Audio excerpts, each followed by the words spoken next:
moving in the same circle. I read a book, Who Moved My Cheese. And some of you who have not read it, please take the opportunity to read it. There are issues which you should not be relying on the same issue all the time.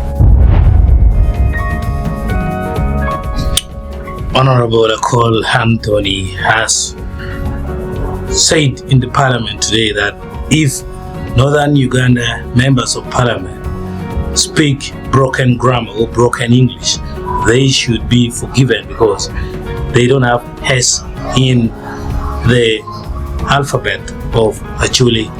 He gave example on the word research, where he says if they call it recharge, they should be forgiven. I saw the debate, especially when my good friend Honorable Sechikubu brought a serious issue here about the same. Maybe you see something you don't know is that in my Luo accents you don't have S, you will not have Z, okay, you don't have X.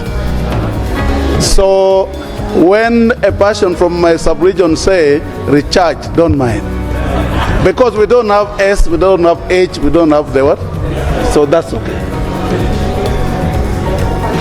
So Akol has provided a clear excuse for those who have failed to polish their English, for those who have been breaking English in the parliament, who are coming from Northern Uganda, specifically Acoli, to continue doing what they can do.